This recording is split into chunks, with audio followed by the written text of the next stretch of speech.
4 নম্বর সিভের data দরকার, আর হচ্ছে 200 নম্বর সিভের data দরকার। তাহলে এখান থেকে আমি পার্সেন্ট গ্রাভেল, পার্সেন্ট স্যান্ড আর পার্সেন্ট সিল্ড কত পেয়ে যাব। তাহলে এখানে যদি আমি গ্রাভেল দেখি তাহলে আছে 6% গ্রাভেল। 4 নাম্বার দিয়ে 94% যেহেতু পাস করে গেছে, উপরে রয়ে গেছে কত 6%। আর পার্সেন্ট স্যান্ড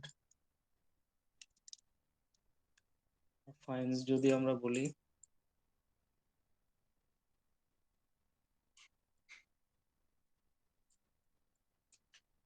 তাহলে এখানে 200 নাম্বার দিয়ে পাস করে গেছে 3%। তাহলে মাঝখানে আছে কত 6 আর 3 9, 100 থেকে 9 বাদ দিলে 91% হচ্ছে আমাদের স্যান্ড। তাহলে এখানটায় প্লাস্টিসিটি বলছে নন প্লাস্টিক। নন প্লাস্টিক মানে কি? লিকুইড লিমিটের ভ্যালু নাই। নন প্লাস্টিক মানে কি? পিআই 0,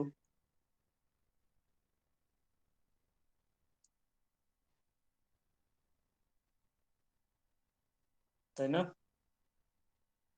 জি স্যার। তাহলে এখন এটার পাশাপাশি তোমার এডিশনাল যে ডাটা লাগবে সেটা হচ্ছে সিইউর ডাটা লাগবে, সিসির ডাটা লাগবে।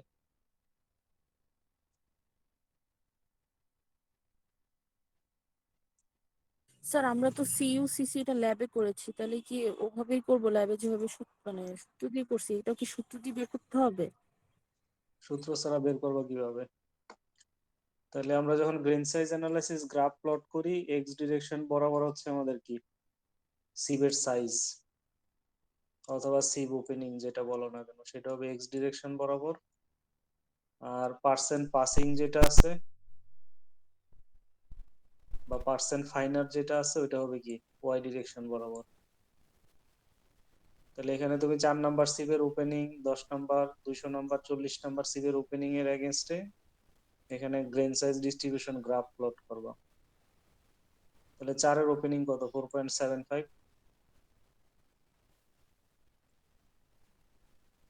10-এর ওপেনিং কত 2 মিলিমিটার। তাহলে কারেসপন্ডিং প্রত্যেকটা সিভের যে ওপেনিং আছে সেটা অনুসারে কি, যেটা যদি আমাদের 10 হয়, পরেরটা হবে কি 1, তারপরেরটা হবে 0.1, তারপরেরটা হবে 0.0001। তাহলে এখানে দেখো আপ টু 0.002 মিলিমিটার, 002 না, 200 নাম্বার 0.075 পর্যন্ত তোমার পার্সেন্ট ফাইনাল দেওয়া আছে। তাহলে এখানে গ্রাফ প্লট করলে এরকম একটা গ্রাফ আসবে, দেন 60% এর কারেসপন্ডিং ডায়া বের করবা, 30-র কারেসপন্ডিং বের করবা, 10-এর কারেসপন্ডিং বের করবা। তাহলে ওখান থেকে তুমি সিইউর ভ্যালু পাবা আর হচ্ছে সিসির ভ্যালু পাবা। তাহলে এখানে পিআই এর ভ্যালু বেসিক্যালি কি, 0 মানে কি <4। আর এটা ক্লিন স্যান্ড, যেহেতু 200 নাম্বার দিয়ে পাস করে গেছে এটা হবে কি ক্লিন স্যান্ড। তাহলে ওখানে তোমার সিইউর ভ্যালু চেক করতে হবে, সিসির ভ্যালু চেক করতে হবে, আদারওয়াইজ তুমি ক্লাসিফাই করতে পারবে না। তাহলে এখানে যে ইনফরমেশন আছে এটার বেসিসে যদি আমি ক্লাসিফাই করি তাহলে দেখবা হচ্ছে সেটা সিইউসিসির যে ডাটা আছে সেটা আমাদের দরকার হবে। যে 200 দিয়ে মাত্র 3% পাস করে গেছে তাহলে ডেফিনেটলি কোর্স গ্রেইন। গ্রাভেলের থেকে স্যান্ডের পরিমাণ বেশি তাহলে এটা স্যান্ড হবে। আর 200 নাম্বার দিয়ে 3% পাস করছে তার মানে <5%, তাহলে ক্লিন স্যান্ড হবে। তাহলে ক্লিন স্যান্ড যদি হয় সেই ক্ষেত্রে আমাকে এখানে কি সিইউ এবং হচ্ছে সিসির ভ্যালু চেক করতে হবে কোনটার সাথে মিলে। তাহলে আইদার এটা এসডব্লিউ হবে অথবা এসপি হবে। তাহলে সিইউ সিসি বের করতে হলে তোমাকে grain size analysis graph plot করতে হবে। ওই গ্রাফ থেকে তুমি data, I mean CU CC পাবা, সেটার এগেনস্টে চেক করে এই দুইটার যে কোনো একটা হবে। তাহলে বাকি যে কয়টা প্রবলেম আছে 5.7-এ সবগুলো একই প্রসেস বা প্রসিডিউরে করতে হবে। স্যার স্যার আসসালামু এবং আলাইকুম। স্যার আমি তৌফিক আলম বলতেছিলাম, 24147017। হ্যাঁ বলো।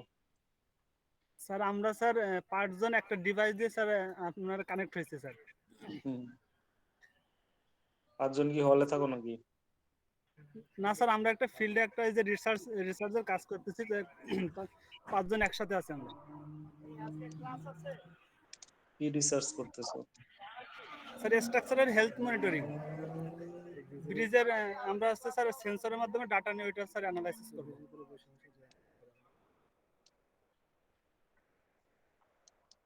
কোথায় গেছো, কোন ব্রিজে? স্যার আমরা এই যে ডেফোডিলের পিছনে যে এই যে আপনার লেকের উপরে যে ব্রিজটা আছে। এই ক্লাস টাইমে এখন কেন? স্যার ক্লাস টাইমে এখন জয়েন্ট হওয়ার স্যার মানে আমরা এখনো বাসায় যাই না, আমরা আগামীকাল বাসায় যাবো স্যার, আর 10 তারিখে তো সবকিছু অফ থাকবে। না, ওইটা তো আমি বুঝতে পারলাম, ডাটা নিতে ক্লাস টাইমে কেন, অন্য টাইম যাও না? মানে স্যার ক্লাস শেষে আমরা ডাটা নিব, তো এখানে স্পটে চলে আসছে আমরা অলরেডি আর কি। কি কি কি দিয়ে ডাটা নিবা? স্যার মোবাইল সেন্সরের মাধ্যমে স্যার। আচ্ছা ঠিক আছে, ওকে। তো স্যার বুঝতে আমরা স্যার পারছো? রেকর্ড করতেছি, পরে স্যার দেখে নেবেন স্যার, কাইন্ডলি স্যার অ্যাটেন্ডেন্সটা দিয়ে দিন স্যার। মানে দেখতেছি। ঠিক আছে, বুঝতে পারছো এটা 5.7? জি জি স্যার। স্যার, বুঝতে পেরেছি। তাহলে স্যার প্রত্যেকটা এ বি সি ডি এই সেম প্রসেসটা করতে হবে, গ্রাফ প্লট করে। হুম।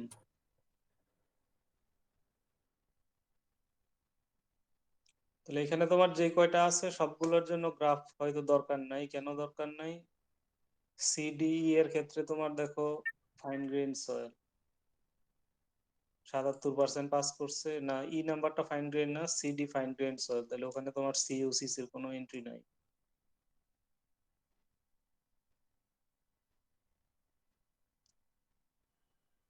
যেহেতু 75%, 77% আর 86% পাস করে গেছে 200 নম্বর সিট দিয়ে, তাহলে এটা ফাইন গ্রেইন সয়েল হবে। Corresponding liquid limit plasticity index দেওয়া আছে। তো সেই ক্ষেত্রে তোমার গ্রেন সাইজ অ্যানালাইসিস প্লট করা লাগবে না, বাট ই এর জন্য আবার লাগবে। ইতে 45%, কারণ less than 45, I mean less than 50% pass করছে। এটার জন্য লাগবে না, এটা আলটিমেটলি প্লাস্টিসিটি ইন্ডেক্স এর বেসিসে ক্লাসিফাই হবে, যেহেতু ফাইন্স এর পরিমাণ 13-র বেশি। তাহলে স্যার আমার এ আর বি তে হচ্ছে গিয়ে গ্রাফ প্লট করতে হবে ডেনসিটি। বিতে বিতেও লাগবে, কারণ এখানে 5 থেকে 13-12-র মধ্যে আছে, তাহলে তোমার ডুয়াল সিম্বল আসবে। যেহেতু ফাইন্স এর পরিমাণ 10%, তার মানে কি 5 থেকে 12-র মধ্যে আছে। তাহলে ডুয়াল সিম্বল ইউজ করতে হলে তোমাকে প্লাস্টিসিটি ইন্ডেক্সের ডাটাও চেক করতে হবে, আবার সিইউসিসির ভ্যালুও চেক করতে হবে। তাহলে এখানে নন প্লাস্টিক যেহেতু বলছে, এটা তো জানা আছে অলরেডি, তাহলে গ্রেন সাইজ থেকে তুমি সিইউসিসির ভ্যালু পাবা।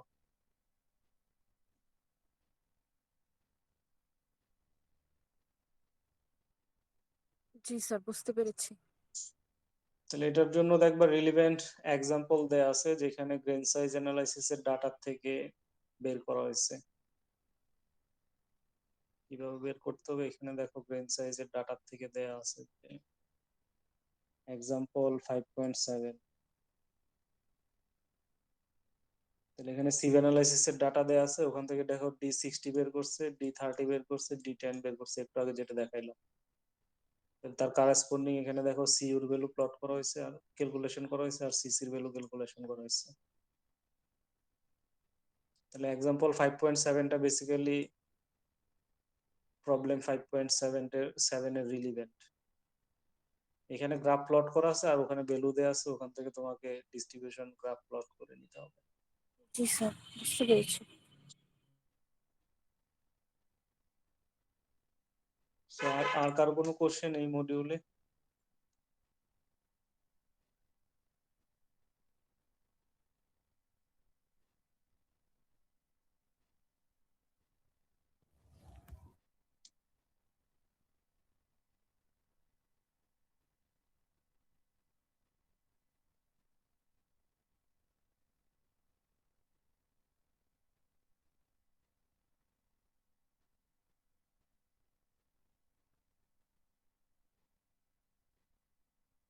স্যার 5.10 নিয়ে একটু কিছু বলবেন।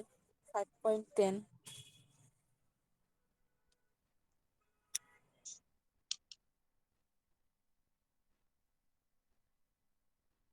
এক্সাম্পল 5.10 না প্রবলেম 5? Sorry sir, problem 5.10।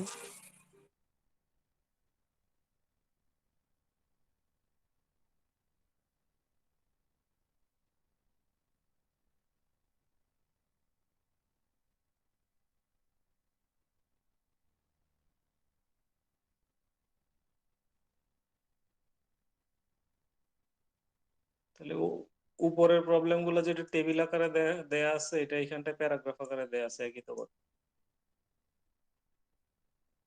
এখানে বলছে যে 9% অফ সয়েল রিটেন অন নং কোর্সিভ, তার মানে কি 9% গ্রাভেল, যেহেতু 4-এর উপরে রয়ে গেছে।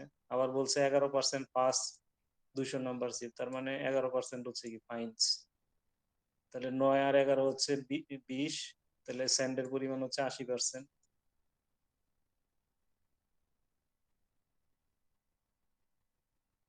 এখানে গ্রাভেল হচ্ছে 9%, যেহেতু 4-এ রিটেন করছে, আর 200 দিয়ে পাস করে গেছে 11%, তার মানে ফাইন্স হচ্ছে 11%। দুইটা যোগ করে 100 থেকে বাদ দিলে যেটা থাকবে সেটাই আমার কি স্যান্ডের পরিমাণ। তাহলে এডিশনালি এখানে লিকুইড লিমিটের ভ্যালু বলা আছে, প্লাস্টিক লিমিটের ভ্যালু বলা আছে, তাহলে ওটা ইউজ করে ক্লাসিফাই করে দেবো। এখানেও ডুয়াল সিম্বল আসবে, কারণ কি ফাইন্স এর পরিমাণ হচ্ছে 5 থেকে 12-র মধ্যে। তাহলে এখানে তোমার এডিশনাল যেই পার্সেন্টেজ দেওয়া আছে ওইটার এগেনস্টে তোমাকে গ্রেন সাইজ ডিস্ট্রিবিউশন প্লট করতে হবে। না, গ্রেন সাইজ ডিস্ট্রিবিউশন প্লট করা লাগবে না, এখানে অলরেডি বলা আছে D60, D30 আর D10 এর ভ্যালু কত। তাহলে D10 হচ্ছে কত, 0.1, 0.1। D30 বলা আছে 0.8, আর D60 বলা আছে 1.9। তাহলে ওখান থেকে তুমি CUCC পাবা।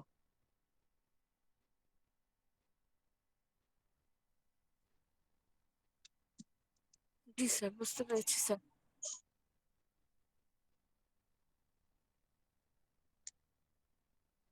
তাহলে এখানে গ্রেন সাইজ অ্যানালাইসিস থেকে তোমার D30, D10 আর D60 ভ্যালু বলা আছে, 4 নাম্বার সিভের বলা আছে, 200 নাম্বার সিভের বলা আছে, লিকুইড লিমিট বলা আছে,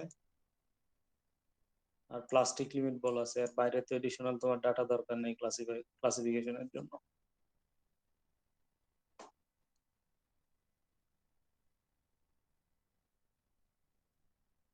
So, আমাদের পরের মডিউল যেটা আছে সেটা হচ্ছে সয়েল কম্প্যাকশন। তোমাদের টেক্সট বইয়ের চ্যাপ্টার যদি 6 দেখো,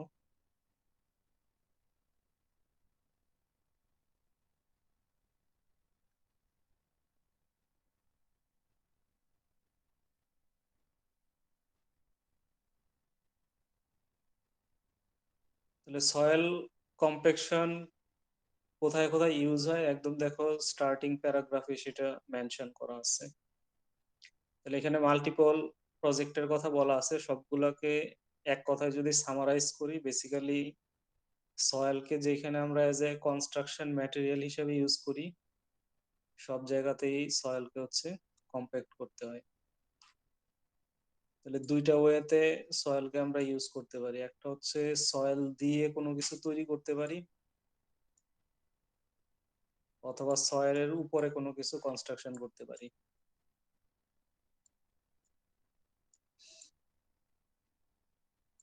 তাহলে সিম্পলি কোনো একটা বিল্ডিং এর যদি আমরা ফাউন্ডেশন চিন্তা করি, তাহলে সেটা আমরা কি সয়েলের উপরে কনস্ট্রাকশন করতেছি। অথবা যদি কোনো একটা রাস্তার আমরা এমব্যাঙ্কমেন্ট চিন্তা করি, সেখানে সয়েল দিয়ে আমরা কি এমব্যাঙ্কমেন্টটা তৈরি করতেছি। তাহলে ওখানে এমব্যাঙ্কমেন্টটা অ্যাকচুয়ালি সয়েলের উপর তৈরি করতেছি, আর সয়েল দিয়ে হচ্ছে কি এমব্যাঙ্কমেন্টটা তৈরি করতেছি। তাহলে একই প্রজেক্টে আমাদের দুইটাই অ্যাপ্লিকেশন আছে।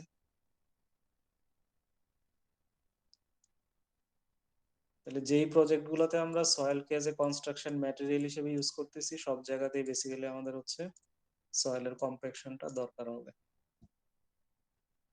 তাহলে এখানে শুরুতে দেখো ওইটাই বলছে যে in the construction of highway embankment, earth dam and many other engineering structures. তাহলে এখানে মেনি আদার যেটা বলছে সেটা আমাদের ফাউন্ডেশনের ব্যাকফিল হইতে পারে, রিটেনিং ওয়ালের ব্যাকফিল হইতে পারে, অথবা হচ্ছে ল্যান্ড রিক্লেমেশন হইতে পারে, যেখানে অন্য জায়গা থেকে আমরা মাটি এনে ল্যান্ড, নতুন জমি তৈরি করি। তাহলে এই সব কন্ডিশনে আমরা কি এক জায়গা থেকে মাটি এনে অন্য জায়গাতে হচ্ছে কনস্ট্রাকশন করি। তাহলে ইনিশিয়ালি যখন মাটিটাকে কনস্ট্রাকশন সাইটে ফেলা হয়, সেটার কন্ডিশন কি লুজ থাকে। লুজ থাকে মানে কি মাঝখানে ভয়েড থাকে।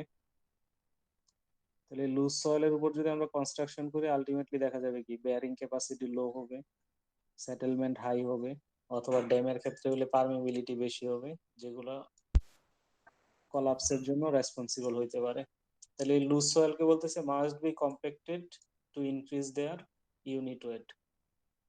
তাহলে এটাকে অনেক ওয়েতে আমরা বলতে পারি ইউনিট ওয়েট বাড়াইতে হবে, অথবা লুজ সয়েলের মাঝখানে যে ভয়েড আছে সেই ভয়েডটাকে আমাদের রিমুভ করতে হবে। তাহলে ভয়েড রিমুভ করলে আলটিমেটলি কি ইউনিট ওয়েট বাড়বে, ভয়েড রেশিও কমবে। তাহলে ইউনিট ওয়েট বাড়ানোর সাথে অনেকগুলো প্রপার্টিস আর কি সিমিলারলি রিলেটেড। তাহলে ইন সামারি যেটা যে যেখানে আমরা সয়েলকে লুজ কন্ডিশনে এনে কনস্ট্রাকশন করতেছি সেটা লুজ কন্ডিশনে রাখা যাবে না, ভালো মতো কম্প্যাক্ট করে সেটার থেকে ভয়েড রিমুভ করে সেটার ইউনিট ওয়েটটাকে হচ্ছে সার্টেন লেভেল পর্যন্ত ইনক্রিজ করতে হবে। তাহলে কম্প্যাকশনের বেনিফিট গুলো কি? তাহলে পরের লাইনে দেখো এটাই বলছে যে compaction increases shear strength characteristics of soil which increases the bearing capacity of foundation. তাহলে আলটিমেটলি সয়েলের ইঞ্জিনিয়ারিং প্রপার্টিসটা আমার কি করবে, ইনক্রিজ করবে, অ্যাজ এ রেজাল্ট বেয়ারিং ক্যাপাসিটিটাও ইনক্রিজ হবে। যেটা আমরা চাই না সেটেলমেন্ট।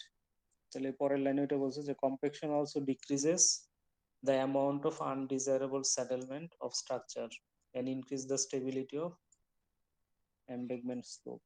তাহলে আগে থেকেই আমি ভয়েড গুলাকে যদি রিমুভ করি ফার্দার লোড অ্যাপ্লাই করলে সেখানে কি ভলিওমেট্রিক চেঞ্জ হবে না, এজ এ রেজাল্ট সেটেলমেন্টটাও হচ্ছে আমাদের কম হবে। তাহলে এই হচ্ছে মোটামুটি পারপাস যে কেন আমরা সয়েলকে কম্প্যাক্ট করব, প্রথম 3-4 লাইনে যেটা বলা আছে। সো কম্প্যাকশন করার জন্য আমরা different type of instrument use করি। সো তোমরা রাস্তাঘাটে দেখে থাকবো কমন যেটা ইউজ করা হয় সেটা হচ্ছে রুলার। যে রুলার দিয়ে হচ্ছে মাটি ফেলে ওটার উপর রুলার চালানোর পরে ওটা কম্প্যাক্ট করা হয়। তাহলে এটার বাইরেও কিছু আরো অ্যাডভান্স টেকনিক আছে। যখন আমরা ফিল্ড কম্প্যাকশন টেকনিক দেখবো ওইটার আন্ডারে বিভিন্ন টেকনিক গুলা দেখবো কোনটার অ্যাডভান্টেজ কি ডিসঅ্যাডভান্টেজ কি, অথবা হচ্ছে কোনটা কোথায় অ্যাপ্লিকেশন হয় কোন সয়েলের জন্য বা প্রজেক্টের জন্য, ওটা আমরা হচ্ছে ফিল্ড অ্যাপ্লিকেশনে দেখবো যে কোন ধরনের হ্যামার ইউজ করা হয়। তাহলে সয়েল কম্প্যাকশনের জন্য তোমরা ল্যাবে অলরেডি একটা টেস্ট করে ফেলার কথা, স্ট্যান্ডার্ড প্রক্টর টেস্ট, যেখানে কি মোল্ডের মধ্যে হচ্ছে স্যাম্পলকে 3টা আলাদা আলাদা লেয়ারে রেখে কি 25টা করে ব্লো দিয়ে কম্প্যাকশন করা হয়েছিল। এটা কি করে ফেলছো অলরেডি ল্যাবে? না স্যার, এটা করা হয়নি আমাদের। তাহলে এই কম্প্যাকশনের জন্য তোমাদের ল্যাবে 2টা টেস্ট আছে, standard Proctor test and modified Proctor test. যে ল্যাবে আমরা টেস্ট করে কিভাবে ইউনিট ওয়েট বা ডেনসিটিটা বের করি।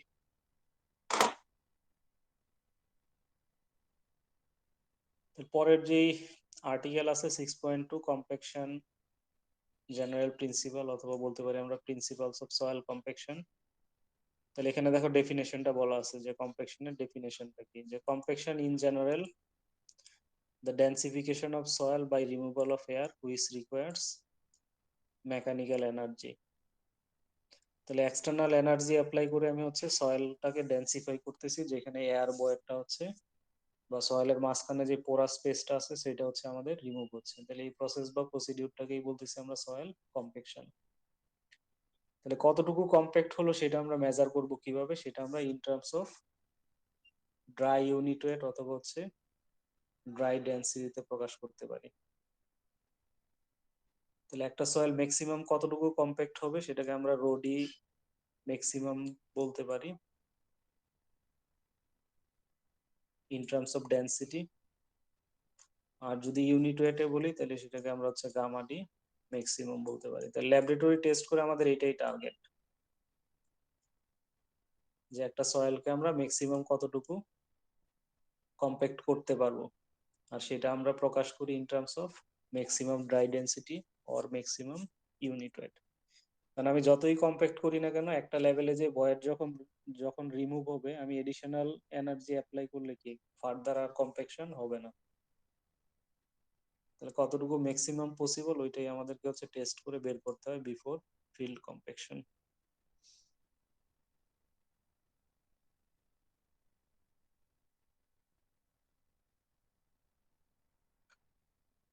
কম্প্যাকশন টেকনিকের যদি আমরা একটা ভিডিও দেখি যে অ্যাকচুয়ালি ডিউরিং কম্প্যাকশন কি করা হয়,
তাহলে এই ভিডিওতে বেসিক্যালি একটা রাস্তার জন্য কম্প্যাকশন হচ্ছে সয়েলে।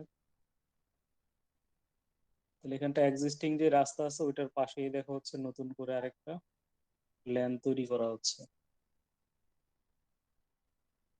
তাহলে ফিল্ডে আমরা যেই ধরনের ইকুইপমেন্ট ইউজ করি এখানটায় দেখো অনেক ধরনের ইকুইপমেন্ট ইউজ করা হচ্ছে। তাহলে এই এই এই ইকুইপমেন্টটাকে বলা হচ্ছে স্প্রেডার।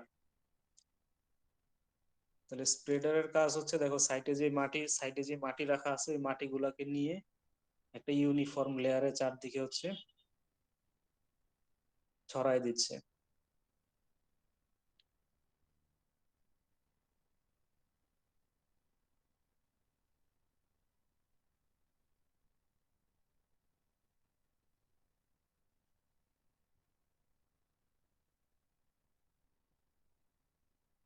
তাহলে একটু আগে আমরা যেটা ডেফিনেশন বললাম যে যখন স্প্রেডার দিয়ে মাটিটাকে ছড়ানো হয়েছে চারদিকে সেই মোমেন্টে কি মাটির মধ্যে অনেক বেশি পরিমাণ ভয়েড ছিল। তাহলে এই যে রুলার পাস করতেছে আলটিমেটলি এটা কি মেকানিক্যাল এনার্জিটা হচ্ছে সয়েলে ট্রান্সফার করতেছে। তাহলে এই মেকানিক্যাল এনার্জির থ্রুতে কি যে ভয়েড স্পেস ছিল ভয়েড থেকে আলটিমেটলি কি এয়ারটা রিমুভ হয়ে ইউনিট ওয়েট বা ডেনসিটিটা সয়েলের ইনক্রিজ হবে। তাহলে কম্প্যাকশনের টাইমটাতে দেখো এখানে আরেকটা এডিশনাল কাজ করা হচ্ছে, সেটা হচ্ছে সয়েলের সাথে পানি মিক্স করা হচ্ছে। তাহলে এখানটা দেখো ট্রাক থেকে কি করা হচ্ছে পানি ছিটানো হচ্ছে।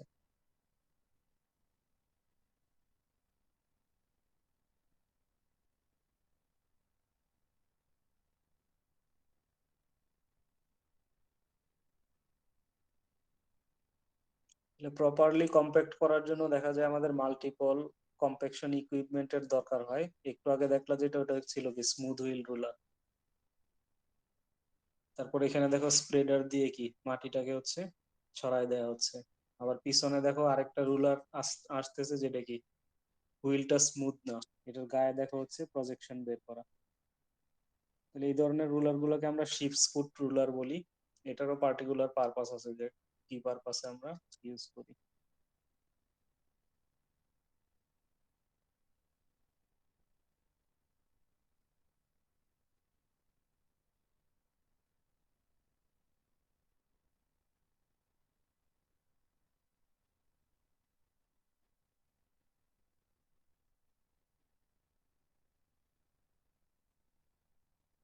অথবা এখানের এক্সাম্পল যদি দেখো এখানে দেখো অলরেডি এক্সকেভেশন করে ফাউন্ডেশনের জন্য বেস তৈরি করা হচ্ছে।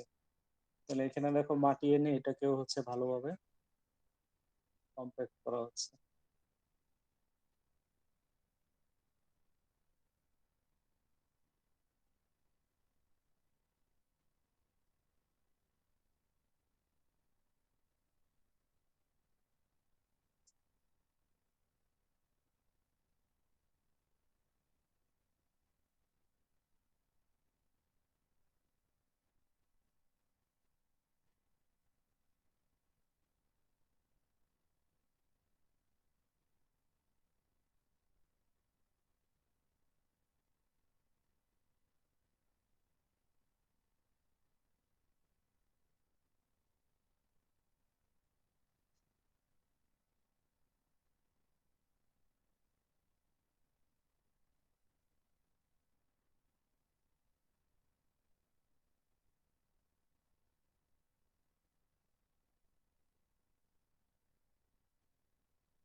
এইখানটাতেও যদি খেয়াল করো যে প্রথমে কি করা হয়েছে মাটিটাকে ছড়ানো হয়েছে, তারপরে ওটাতে পানি দেওয়া হয়েছে, পানি দেওয়ার পরে দেন আবার কি রুলার দিয়ে সেটাকে কম্প্যাক্ট করা হচ্ছে।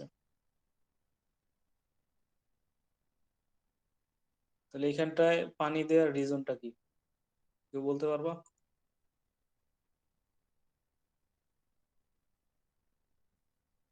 যে কেন পানি দেওয়া হলো?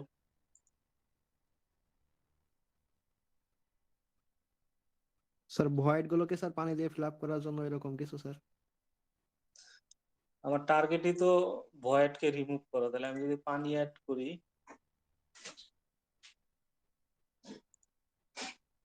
সেই ক্ষেত্রে কি ভয়েড রিমুভ হবে?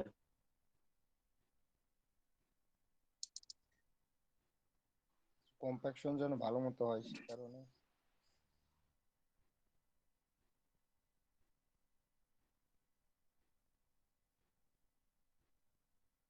কিভাবে ভালো মতো হবে পানি দিলে?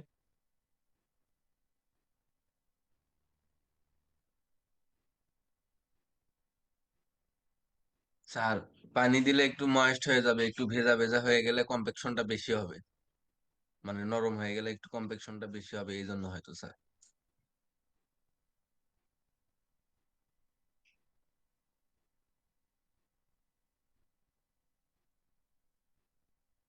আর কারো কোনো আইডিয়া? স্যার পানি দিলে স্যার হয়তো ইউনিট ওয়েটটা বেড়ে যাবে স্যার, এই জন্য হয়তো স্যার কম্পাকশন করলে পারে হয়তো স্যার কম্পাকশনটা ঠিকভাবে হবে স্যার, এরকম কিছু। এই স্যার মাটির স্ট্রেনথ বাড়বে। আর ওয়াটার যে ভয়েটের জায়গাগুলো আছে ওই জায়গাগুলো ফিল আপ করবে, তো তখন স্যার কম্প্যাক্ট করলে স্যার ওয়াটার আর ভয়েট একসাথে বের হয়। আমাদের কম্প্রেকশন করার টার্গেটই তো ভয়েড রিমুভ করা। এখন আমি যদি ওয়াটার অ্যাড করে ওই ভয়েড ফিল আপ করে ফেলি, সেই ক্ষেত্রে কি ভয়েড রিমুভ হবে?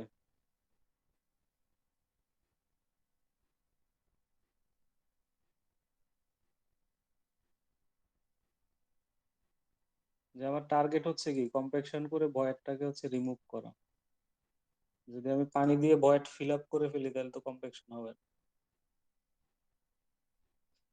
তাহলে কম্প্রেকশনের সময় ফিজিক্যাল ফেনোমেননটা কি হচ্ছে আলটিমেটলি?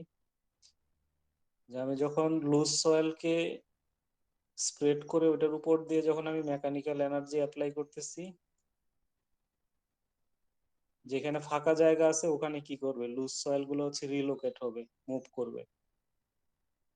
তাহলে ডিউরিং মুভমেন্ট এখানে কি একটা পার্টিকেলের সাথে একটা পার্টিকেল হচ্ছে লেগে আছে। যে আমি যখন এটাকে ফোর্স অ্যাপ্লাই করব কম্প্যাক্ট করার জন্য,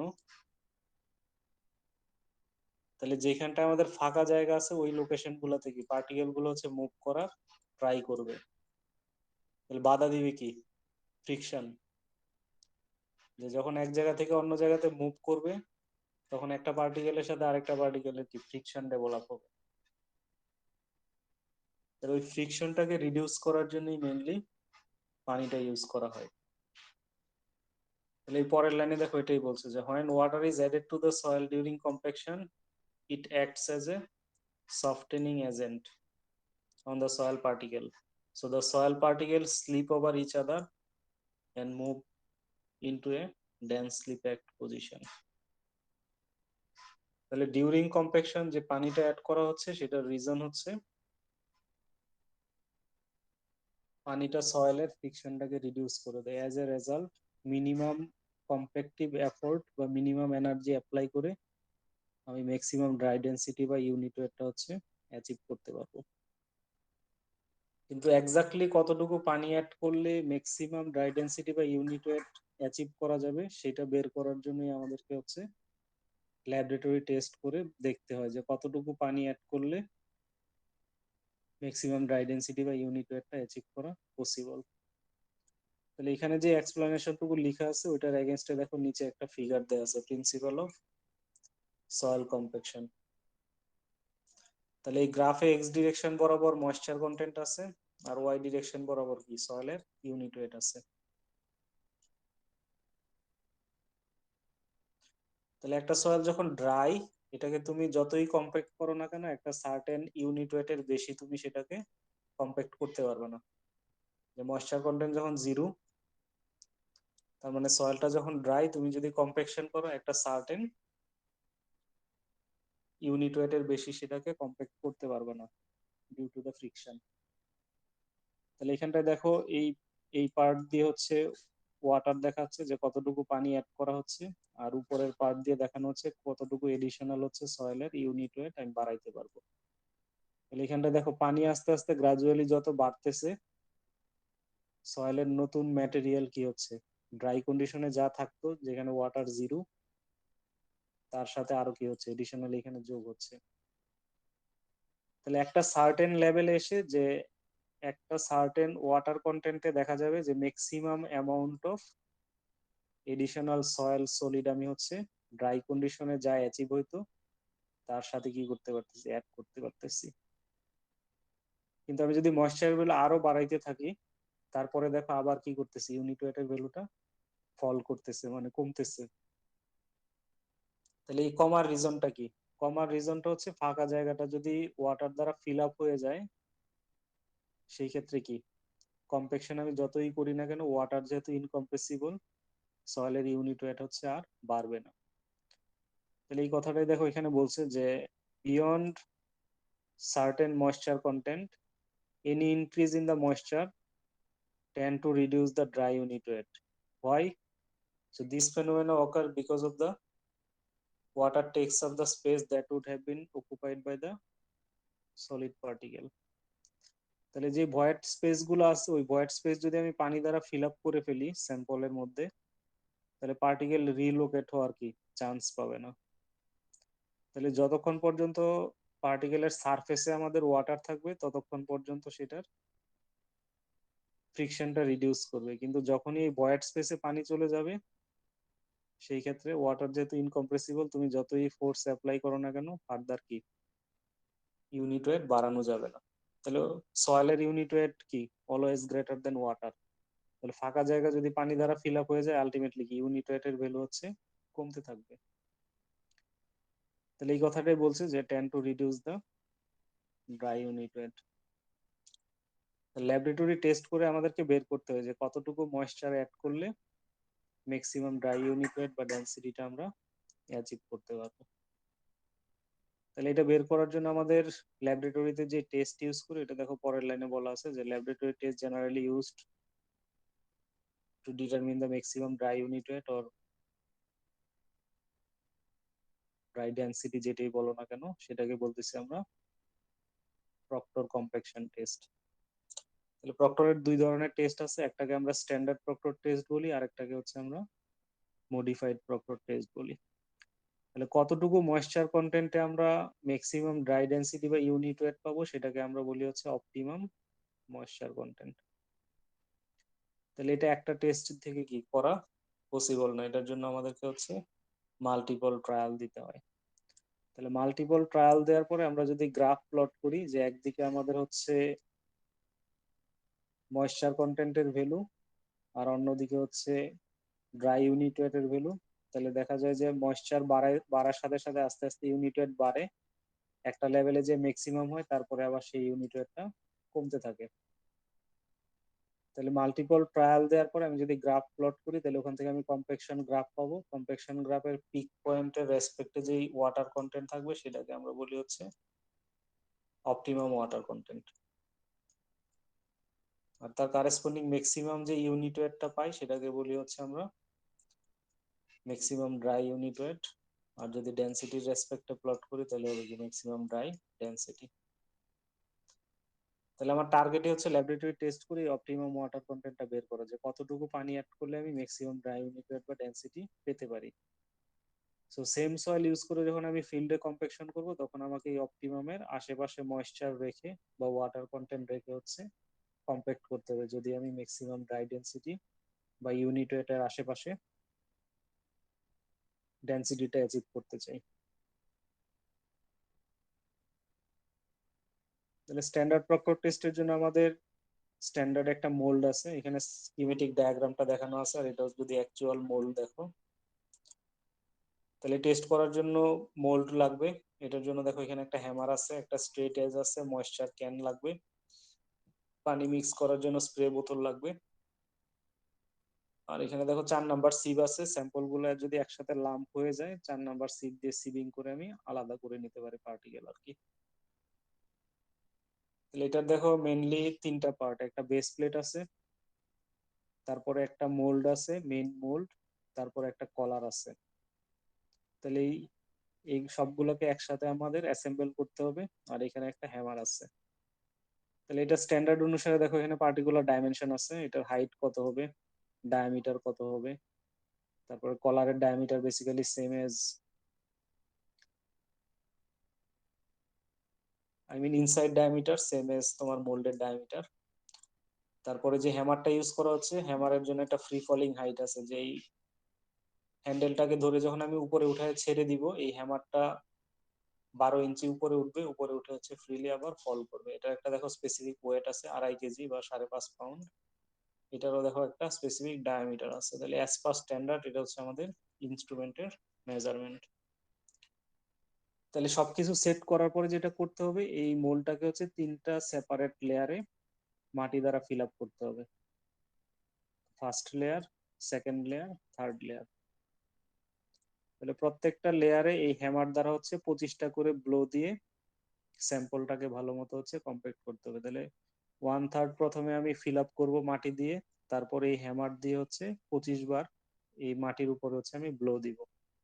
তাহলে এটার যদি আমি টপ ভিউ দেখি বা হচ্ছে প্ল্যান ভিউ দেখি, এটার ডায়ামিটার আছে দেখো কত, 4 ইঞ্চি। আর যে হ্যামার আছে, হ্যামারের ডায়ামিটার কি 2 ইঞ্চি।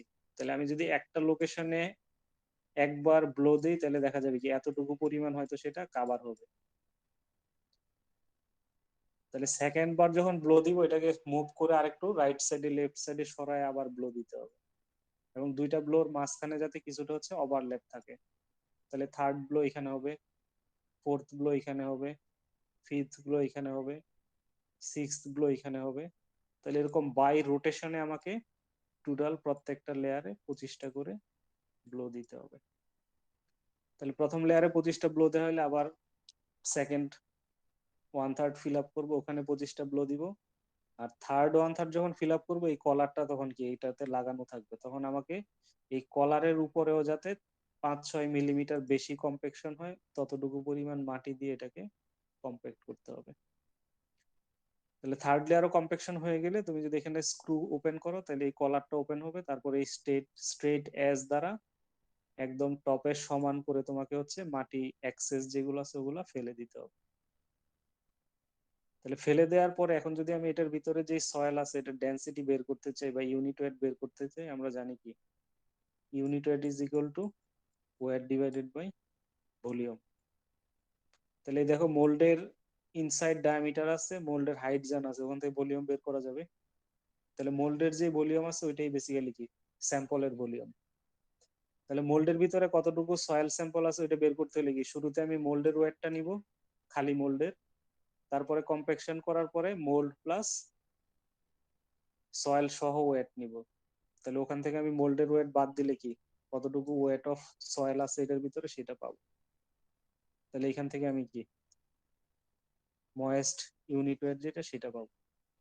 তাহলে ড্রাই ইউনিট ওয়েট বের করতে হলে আমাদের কি লাগবে, gamma D is equal to moist weight divided by 1 plus moisture content. তাহলে এখানে কতটুকু পানি আমি অ্যাড করে স্যাম্পলটাকে কম্প্যাক্ট করছি, সেই ময়েশ্চারের ভ্যালুটা কি করতে হবে, ওভেন ড্রাই করে বের করতে হবে। তাহলে এই জন্য দেখো এখানে ময়েশ্চার কেন রাখা আছে। তাহলে শুরুর ট্রায়াল যখন আমি দিব, তখন আরবিট্রারিলি বেসিসে পানি অ্যাড করব, সেটা বাই ওয়েটে 10% হইতে পারে, 12% হইতে পারে, 15% হইতে পারে। তাহলে প্রথমবার যদি আমি 10% অ্যাড করি, তার পরের বার হচ্ছে আমি 2 থেকে 4% হচ্ছে ইনক্রিমেন্ট করব, 2 থেকে 4। প্রথমবার যদি আমি 10% অ্যাড করি, পরের বার 12% অ্যাড করতে পারি, অথবা 13% অ্যাড করতে পারি, অথবা 14% অ্যাড করতে পারি। বাট 4-এর বেশি যাওয়া যাবে না, রিকমেন্ডেড রেঞ্জ হচ্ছে 2 থেকে 4-এর মধ্যে। অথবা যদি আমি প্রথমে 15% দিয়ে শুরু করি, তারপরেরটা আমি 17 নিয়ে কম্পেকশন করব, তারপরেরটা আমি আরো 2 বাড়াইতে পারি 19 নিয়ে, তারপরের ট্রায়ালে আমি 21 নিয়ে কম্পেকশন করতে পারি। তার মানে ময়েশ্চার যেটা বাড়াবো সেটা 2 থেকে 4 রেঞ্জের মধ্যে ইনক্রিজ করে কম্পেকশন করতে হবে। তাহলে কয়েকটা ট্রায়াল দেওয়ার পরে আমি বুঝে যাব যে পানির পরিমাণ বাড়াবো না কমাবো, just like liquid limit test. তাহলে যদি আমি দেখি যে প্রথমবার 10% ময়েশ্চার অ্যাড করার পরে এই মোল্ড ফিল আপ করতে 1.6 কিলোগ্রাম সয়েল ফর এক্সাম্পল দরকার হইলো, তারপরের বার আমি 10 থেকে 12% বাড়াইলাম ময়েশ্চার, তখন দেখলাম আমি 1.8 কিলোগ্রাম দরকার হইলো। তারপর 12 থেকে 14 করলাম, তখন ফর এক্সাম্পল 1.95 কিলোগ্রাম দরকার হইলো। 14 থেকে আরো বাড়ায় ফর এক্সাম্পল 16 করলাম, তখন দেখলাম যে আবার কমে গেছে, 1.95 থেকে কমে 1.9 হয়ে গেছে। তারপরে আরো বাড়াইলাম, তখন দেখা গেলো আরো কমে গেছে, যে 1.9 থেকে 1.87 হয়ে গেছে ফর এক্সাম্পল। তাহলে আমি বুঝতেছি কি, যে শুরুতে ময়েশ্চার বাড়ানোর পরে ইউনিট ওয়েটের ভ্যালু আস্তে আস্তে বেড়ে একটা পিক লেভেলে গেছে, আরো যখন ময়েশ্চার বাড়ানো হয়েছে তখন আবার কমে গেছে। তাহলে তোমাকে ওরকম মাল্টিপল ট্রায়াল দিতে হবে, যাতে এই পিক ওয়েটের আগেও কিছু ভ্যালু থাকে, পিক ওয়েটের পরেও কিছু ভ্যালু থাকে। তাহলে মাল্টিপল ট্রায়াল দেওয়ার পরে দেন তোমাকে কি এক্স ডিরেকশন বরাবর ময়েশ্চার কন্টেন্ট আর ওয়াই ডিরেকশন বরাবর ড্রাই ইউনিট ওয়েট প্লট করতে হবে। তাহলে তোমার পিকের আগেও ভ্যালু আছে, পিকের পরেও ভ্যালু আছে। তাহলে কম্পেকশন গ্রাফ প্লট হওয়ার পরে ওখান থেকে আমি কি ম্যাক্সিমাম পিক ভ্যালু কত সেটা পেয়ে যাবো। তাহলে ওইটাই হবে ওই সয়েলের জন্য ম্যাক্সিমাম ড্রাই ডেনসিটি বা ইউনিট ওয়েট। আর যতটুকু পানির কারণে ওইটা আমি পেলাম সেটাকে বলতেছি আমরা অপটিমাম ওয়াটার কন্টেন্ট বা অপটিমাম ময়েশ্চার কন্টেন্ট। তাহলে প্রত্যেকবার ট্রায়ালের সময় তোমাকে ময়েশ্চারের ভ্যালুটা বের করতে হবে এবং ময়েশ্চারটা 2 থেকে 4 ইনক্রিমেন্টে আমাকে ইনক্রিমেন্ট করতে হবে। তাহলে এখানে একটা স্যাম্পল দুইবার ইউজ করা যাবে না, যে প্রথমে যদি আমি 10% ময়েশ্চার অ্যাড করে একবার কম্প্যাকশন করি, ওই স্যাম্পলটাতে আবার ময়েশ্চার অ্যাড করে 12% বা 14% করে আমি টেস্ট করব না, ওই স্যাম্পলটাকে রিপ্লেস করে নতুন আরেকটা স্যাম্পল নিয়ে দেন টেস্ট করব। তাহলে তোমার 5টা ট্রায়াল দিতে হলে অ্যাপ্রক্সিমেটলি তোমার 1.5 কেজি করে যদি চিন্তা করো, তাহলে 7.5 কেজি 8 কেজি তোমার স্যাম্পল দরকার হবে একটা টেস্ট করার জন্য। তাহলে তোমাদের অন্য সেকশনে যারা আছে ওরা অলরেডি এটা করে ফেলছে, ফিল্ড আই মিন ল্যাবে এটা করে ফেলছে আর কি already test.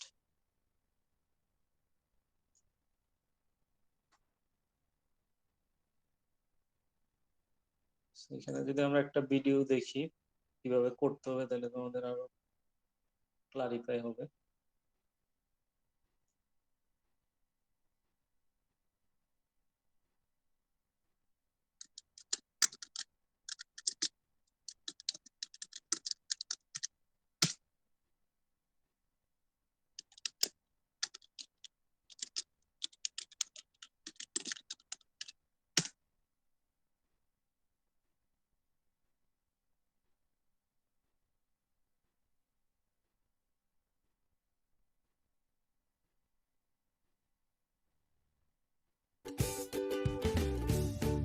The Proctor compaction test is a laboratory method of experimentally determining the optimal moisture content at which a given soil type will become the most dense and achieve its maximum dry density. The term Proctor is in honor of R.R. Proctor, who in 1933 showed that the dry density of a soil for a given compactive effort depends on the amount of water the soil contains during soil compaction. As a civil engineer, it is important to have the type of soil with the greatest shear strength. A better shear strength would be achieved by compaction. For the standard Proctor test, you will need the following materials: compaction rammer, mold assembly, brush, rubber mallet, trowel, wrench, straight edge tool, spray bottle. You will also need a number 4 sieve, a metal pan, and coarse grained soil sample. 2 tin cans for the moisture content.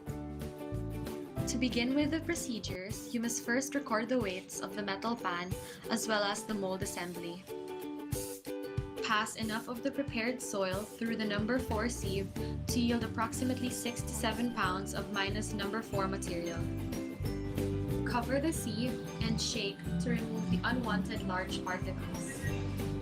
Place the prepared soil in a larger metal pan and add water accordingly. Prepare at least 4 specimens having water contents such that they bracket the estimated optimum water content.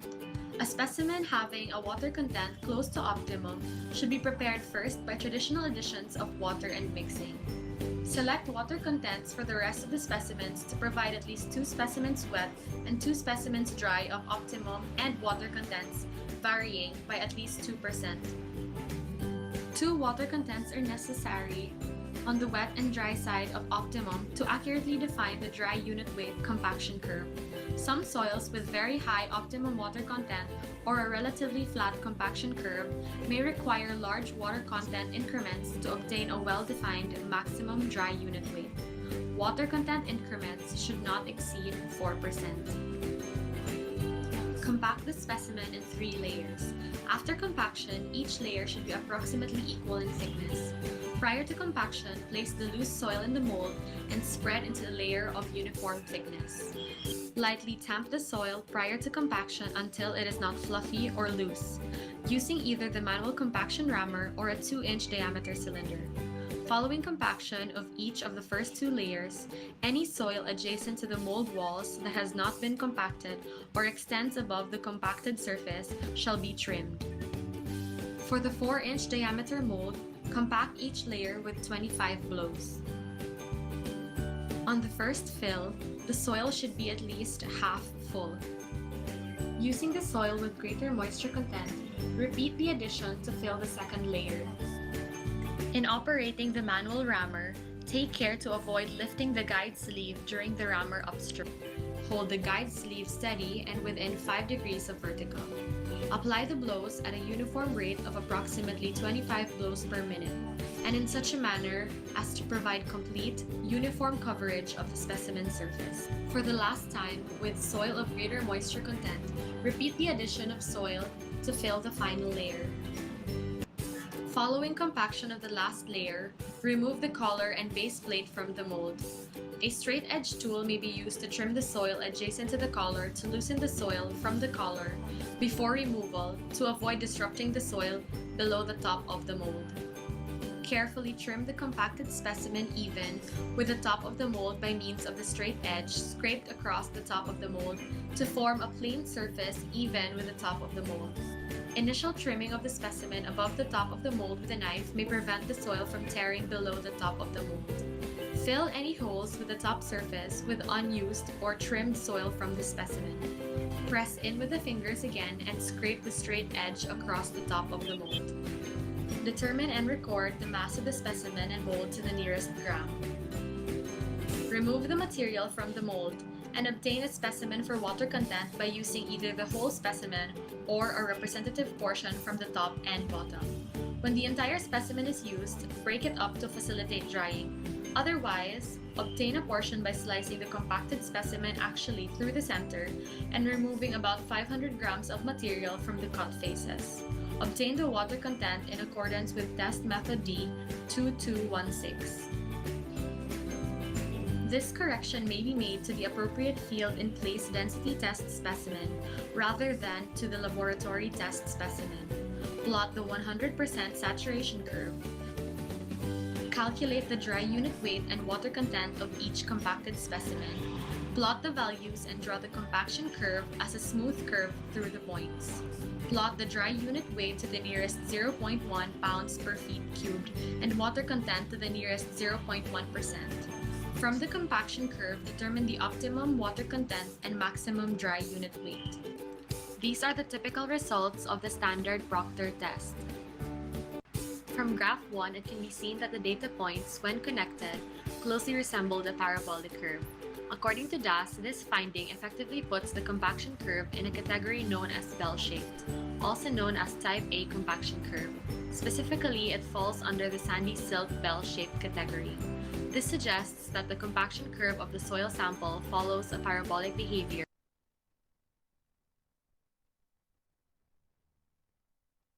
এখানটায় 4টা trial দেওয়া হয়েছে, প্রত্যেকটা ট্রায়ালের জন্য কি বের করা হয়েছে, ময়েশ্চার কন্টেন্ট বের করা হয়েছে এবং কারেসপন্ডিং ড্রাই ইউনিট ওয়েট বা ডেনসিটি কত সেটা বের করা হয়েছে।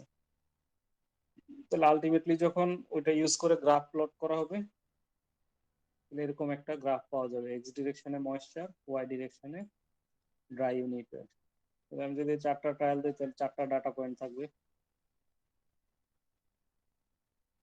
তাহলে পিক ভ্যালু রেসপেক্টে যেটা আমাদের ডেনসিটি বা ইউনিট ওয়েট সেটাই আমাদের ম্যাক্সিমাম, আর কারেসপন্ডিং ময়েশ্চারটাকেই বলতেছি আমরা অপটিমাম ময়েশ্চার কন্টেন্ট।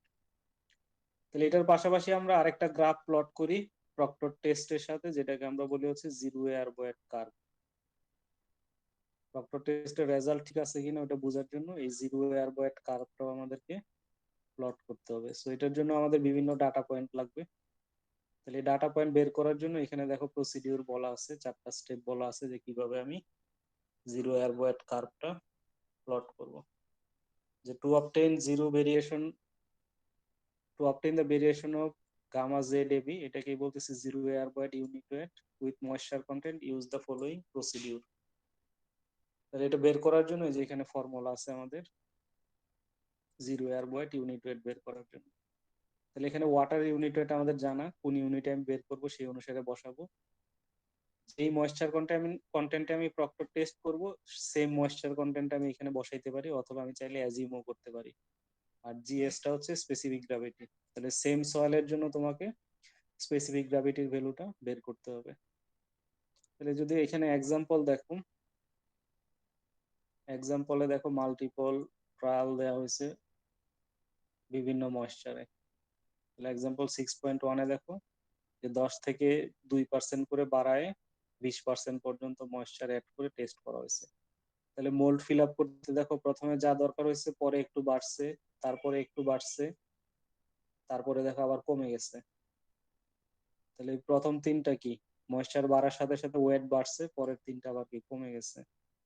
তাহলে এই সেম ময়েশ্চার কন্টেন্টের জন্য আমি আবার কি জিরো এয়ার বয়েড ইউনিট ওয়েটটা প্লট করতে পারবো। তাহলে ওইটার জন্য আমাদের ফর্মুলা কি ছিল, Z V is equal to gamma W divided by moisture content plus 1/GS।